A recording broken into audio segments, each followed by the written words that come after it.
Hello Word of Faith Centre, hello Word of Faith Centre Sunday School, welcome to WoFC Online. It's Auntie Marcia here and welcome. Now, if this is your first time visiting with us today, I just want to say it's great to have you with us and I hope you enjoy the Sunday School lesson.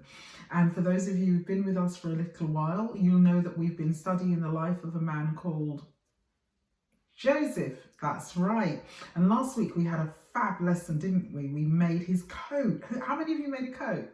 You did? You did? You did? You at the back? Well done. I can't wait to see the coats when we get back into the physical church building. Now today, have you got your Bibles with you? I've got mine, look. We're going to do a sword spin. We're going to do a sword spin. Now, I remember what a sword spin is? We just turn the Bible around like this. That's right. Have you got your Bibles? You don't have your Bibles. Oh, I'm so sorry. Was I going too fast?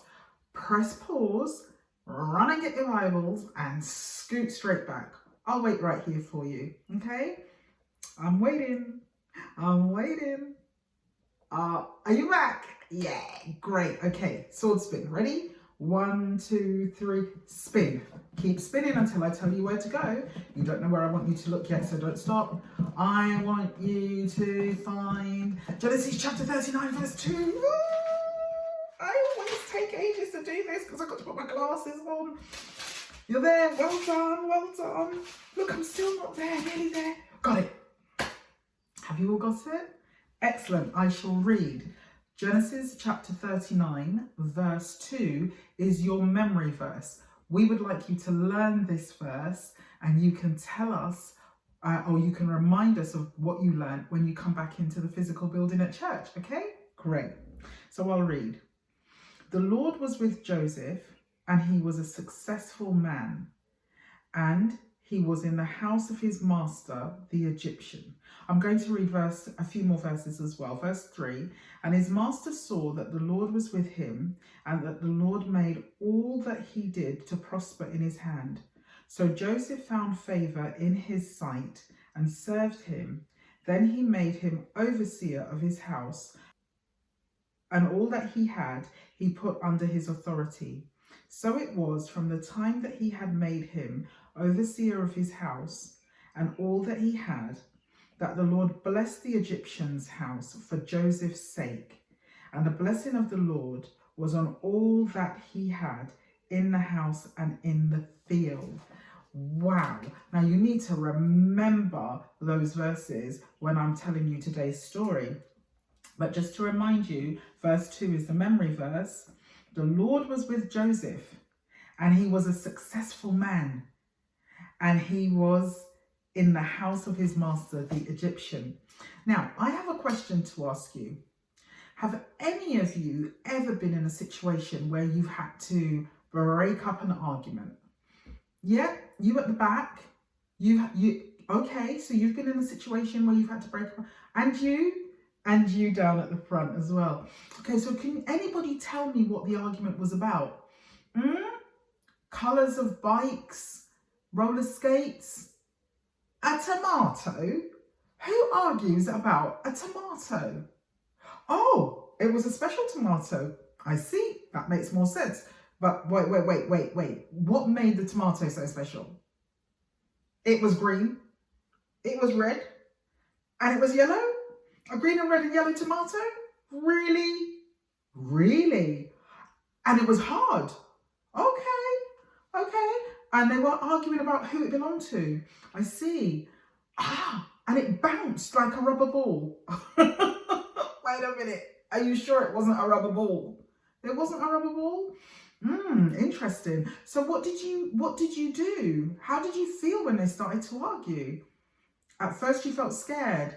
Can be a bit scary when people start to argue and disagree about things, can't it? Yes, it can be a bit scary. But, oh, well done. Then you decided you needed to do something about it. So what did you do? Did you encourage them to talk it out? No, you didn't encourage them to talk it out. So what did you do? You didn't. You ate the tomato. That would have settled the argument. Now, in our story today, we're going to look at Joseph and a situation with his brothers. So are you sitting comfortably? I'm going to read the story to you. One day, Jacob asked Joseph to go and check on his brothers. At first, he couldn't find them, so he asked someone for directions.